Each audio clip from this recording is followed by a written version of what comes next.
नमस्कार दोस्तों, जय मां भारती। अब आया ऊंट पहाड़ के नीचे। टर्की और मलेशिया भी 2 महीने पहले तक भी जिस भारत की आलोचना करने का, हर अंतरराष्ट्रीय मंच पर जिस भारत के ऊपर अनुचित टिप्पणियां करने का कोई भी मौका नहीं छोड़ रहे थे, वही टर्की और मलेशिया भारत के सामने हाथ जोड़े खड़े हैं। HCQ दवा के लिए भारत से गुहार लगा रहे हैं।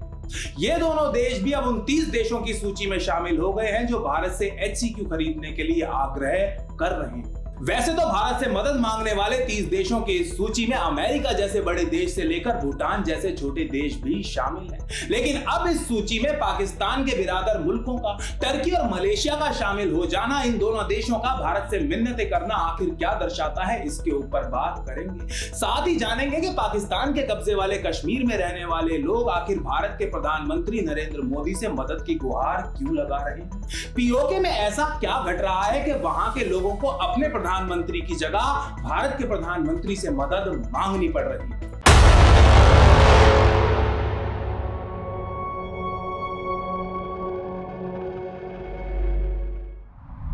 टर्की और मलेशिया, दो ऐसे देश जो अभी कुछ समय पहले तक भी कश्मीर के ऊपर भारत की खूब आलोचना कर रहे थे। बिना कश्मीर मुद्दे को समझे केवल और केवल धर्म के आधार पर पाकिस्तान का समर्थन कर रहे थे। अब ये दोनों ही देश HCQ दवा के लिए भारत के सामने अपने हाथ फैला रहे हैं। ये दोनों देश भी उस 30 देशों की सूची का हिस्सा बन गए हैं जिन्होंने इस महामारी के उपचार हेतु उपयोगी HCQ दवा खरीदने का आग्रह भारत से किया है। आपको याद दिला दूं कि पिछले साल जब भारत ने अपने राज्य जम्मू और कश्मीर से धारा 370 को खत्म किया था, तो पाकिस्तान इस मुद्दे पर पूरी दुनिया में अलग थलग पड़ गया था। यहां तक कि वो देश जिनको पाकिस्तान अपना बिरादर कहता है, उन देशों ने भी पाकिस्तान के समर्थन में एक शब्द तक नहीं बोला था। जहां ज्यादातर सभी देशों ने इसे भारत का आंतरिक मामला बताया था, वहीं टर्की और मलेशिया दो ऐसे देश थे जिन्होंने पाकिस्तान को अपना समर्थन दिया था। लगभग हर अंतरराष्ट्रीय मंच पर भारत की आलोचना की थी और इन दोनों देशों को इसकी अच्छी खासी आर्थिक कीमत भी चुकानी पड़ी थी। इसके अलावा इसी साल फरवरी में हुए दिल्ली दंगों के ऊपर भी टर्की ने भारत विरोधी बयान दिया था, जो मोदी सरकार को बिल्कुल भी पसंद नहीं आया था। टर्की और मलेशिया को अपने इसी रवैये का अच्छा खासा आर्थिक खामियाजा भी भुगतना पड़ा था। पिछले साल UNGA में मलेशिया के प्रधानमंत्री महातीर के भाषण के बाद भारतीय इंपोर्टर्स ने राष्ट्रवाद की एक नई मिसाल प्रस्तुत की थी। सभी भारतीय इंपोर्टर्स ने एक मत होकर निर्णय लिया था कि वो मलेशिया से पाम ऑयल नहीं खरीदेंगे। इसकी वजह से मलेशिया को अच्छा खासा आर्थिक नुकसान हुआ था और ये नुकसान उसको अभी भी हो ही रहा है। मलेशिया दुनिया में पाम ऑयल का सबसे बड़ा एक्सपोर्टर है और भारत उसका सबसे बड़ा ग्राहक। भारतीय इंपोर्टर्स के इस निर्णय के बाद से ही मलेशिया में पाम ऑयल के स्टॉक्स यानी कि पाम ऑयल की इन्वेंट्री ऊपर की तरफ जाती जा रही है, जबकि अंतरराष्ट्रीय बाजार में उसके दाम नीचे की तरफ। भारत द्वारा पाम ऑयल ना खरीदने के कारण मलेशिया को जो आर्थिक नुकसान हुआ था, उसके चलते मलेशिया के 94 वर्षीय प्रधानमंत्री महातीर को उनके खुद के मीडिया ने खूब खरी खोटी सुनाई थी। मलेशियन मीडिया का कहना था कि पाकिस्तान का समर्थन करने से पहले, भारत का विरोध करने से पहले महातीर को इससे आने वाले दुष्परिणामों के बारे में अच्छे से सोच लेना चाहिए था। भारत से जबरदस्ती की दुश्मनी मोल लेने पर मलेशियन मीडिया अपने प्रधानमंत्री से कितना ज्यादा नाराज हुआ था, इसका अंदाजा आप मलेशिया किनी नाम के अखबार द्वारा छापी गई इस हेडलाइन से लगा सकते हैं। महातीर, तुमने सब गुड़ गोबर कर दिया। वही महातीर जो कुछ महीने पहले तक भारत की आलोचना करने का, भारत को गरियाने का कोई मौका नहीं छोड़ रहे थे, आज वही महातीर भारत के सामने हाथ जोड़े खड़े हुए हैं। यूरेशियन टाइम्स में छपे एक आर्टिकल के अनुसार एक्सपर्ट्स का यह मानना है कि भारत के खिलाफ इतना कुछ बोलने के बाद अब भारत से ही मदद मांगना टर्की और मलेशिया के लिए बहुत ही बड़ी शर्मिंदगी का बायस है, थूक कर चाटने के बराबर है। यहां पर एक अत्यंत महत्वपूर्ण सवाल जिसको उठाया जाना चाहिए वो ये है कि ऐसे मुश्किल समय में ये दोनों देश अपने बिरादर पाकिस्तान से HCQ क्यों नहीं मांग रहे हैं, क्योंकि अभी कुछ दिन पहले ही पाकिस्तान ने ऐसा दावा किया है कि वो HCQ को बनाने में सक्षम ही नहीं बल्कि दुनिया में इस दवा का तीसरा सबसे बड़ा निर्माता है। आपको याद होगा कि अभी कुछ दिन पहले ही भारतीय मीडिया में एक खबर छपी थी जिसमें ऐसा दावा किया गया था कि पाकिस्तान ने भी भारत से HCQ दवा की मांग की है। इस खबर पर कुछ पाकिस्तानी पत्रकारों ने तुरंत प्रतिक्रिया देते हुए इस खबर को पूरी तरह निराधार और झूठी खबर बताया था। पाकिस्तान के एक पत्रकार अनास मलिक मलिक ने सोशल मीडिया के ऊपर कहा था कि सरकार में उनके उच्च स्तरीय सूत्रों के अनुसार पाकिस्तान ने भारत से दवाई नहीं मांगी है। उनके अनुसार पाकिस्तान को भारत से दवाई मांगने की जरूरत ही नहीं है, क्योंकि पाकिस्तान तो खुद इस दवाई का तीसरा सबसे बड़ा निर्माता है।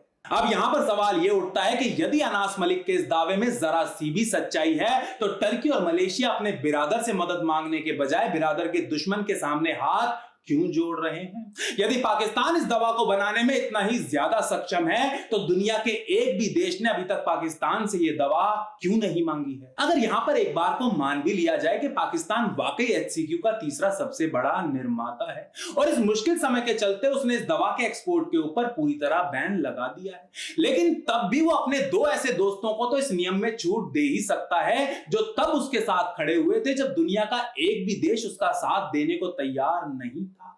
दोस्तों, ये कुछ ऐसे प्रश्न हैं जो पाकिस्तान के HCQ वाले दावे के ऊपर संदेह पैदा करते हैं। लेकिन बात जहां तक भारत की है तो भारत ने बड़ा दिल दिखाते हुए पहले ही साफ कर दिया है कि बात जब HCQ के निर्यात की आती है तो वो सबसे पहली प्राथमिकता अपने पड़ोसी देशों को ही देगा। अब बात करते हैं पाकिस्तान के कब्जे वाले कश्मीर के बहुत ही दयनीय हालातों की, जहां एक तरफ ऐसे मुश्किल समय में भी पाकिस्तान के प्रधानमंत्री इमरान खान को अपने खुद के देश के लोगों से ज्यादा भारत के कश्मीरियों की चिंता सता रही है, जहां वो दिन में 3-4 ट्वीट भारतीय कश्मीरियों के ऊपर करते ही रहते हैं। वहीं दूसरी तरफ POK के लोगों ने इस महामारी से अपनी जान बचाने के लिए भारत के प्रधानमंत्री नरेंद्र मोदी से मदद की गुहार लगाई है। जी हां दोस्तों, इस मुश्किल की घड़ी में POK के लोगों ने अपने नहीं बल्कि भारत के प्रधानमंत्री से मदद मांगी है। ANI के अनुसार अभी कुछ दिन पहले तक POK में गेहूं के आटे की जो बोरी 700 रुपए की बिक रही थी उसका मूल्य 1200 से ऊपर जा चुका है।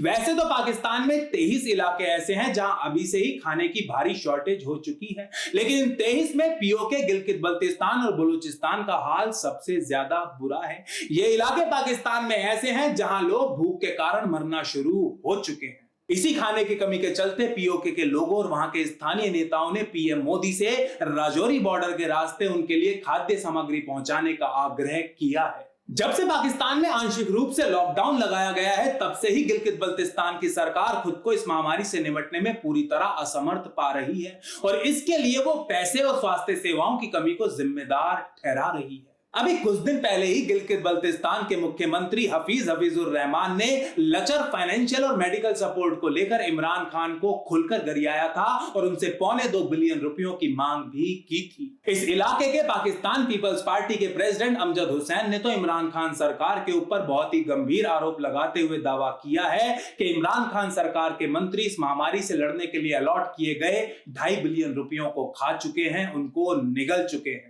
इतना ही नहीं, ऐसे मुश्किल और संवेदनशील समय में पाकिस्तानी NGOs भी घोटाला करने से बाज नहीं आ रहे हैं। पाकिस्तानी NGOs को जो राहत और खाद्य सामग्री दी जा रही है उसको गरीबों और जरूरतमंदों में बांटने के बजाय ये NGOs उसको ब्लैक मार्केट में बेच रहे हैं। यूरेशियन टाइम्स की ही एक और रिपोर्ट के अनुसार अंतरराष्ट्रीय एड लेने के लिए पाकिस्तान सरकार इस बीमारी से ग्रसित लोगों को पाकिस्तान के अलग अलग कोनों से लाकर POK में बसा रही है। यूनाइटेड कश्मीर पीपल्स नेशनल पार्टी के चेयरमैन सरदार शौकत अली कश्मीरी ने ANI को दिए एक इंटरव्यू में कहा है, अंतरराष्ट्रीय सहायता लेने के लिए इस्लामाबाद को POK में जानबूझकर इस महामारी को फैलाना बंद कर देना चाहिए। इमरान खान की PTI सरकार बीमारी से ग्रसित लोगों को POK में बसा रही है, जो कि एक बहुत ही ज्यादा गिरी हुई चाल है। अपने इस इंटरव्यू में सरदार शौकत अली आगे कहते हैं कि पाक फौज POK के लोगों से जबरदस्ती अपने घर खाली करवा रही है और जो लोग इसका विरोध कर रहे हैं उनके साथ बहुत ही ज्यादा सख्ती की जा रही है, उनको मारा पीटा